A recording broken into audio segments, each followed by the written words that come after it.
台北市两商工会昨宣布，产地介绍会要降到22块半，大白介绍明仔载卖降到32块。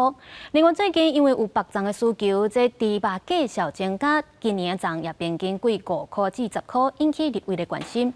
农业部是讲，这饲料起价嘛是其中一个原因，也希望这饲料原料是来自美国，希望进口会当维持零关税。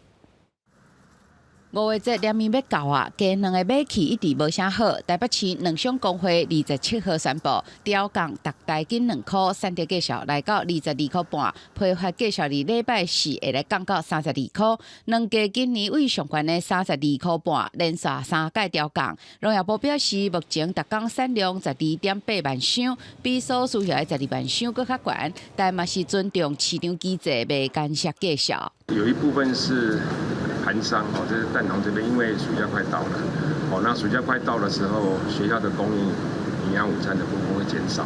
那为了减轻他们的一些库存压力，所以他们用降价的方式。5月节加涨，猪肉介绍27号10公斤上悬来到97块外，逼近100块的大关。立委指出，今年5月节进前猪肉介绍比去年悬6块外，造成肉粽的介绍嘛来起价。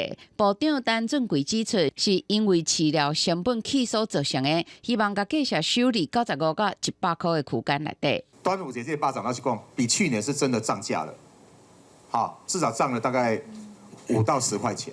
他们没有所谓的年终奖金，他们就是靠在过年过节的时候，可能有一点点的高一点，对他们来讲就是一个福利啦。所以以农业部来讲，我们觉得这个价格是一个合理的一个区间。畜牧业所需要的饲料，主要是为美国等国来的黄豆、玉米。农业部嘛表态，只要做回原物料的进口美国农产品，拢希望维持零关税。原物料的部分，我们希望它低一点是可以。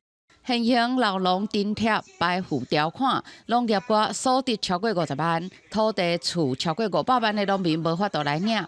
民进党立委邱意莹表示，14年无调整，要求农业部修正，期待后一个会期来送入立法院，年底进前完成新的调整。公司新闻林俊伟朋友做台报报道。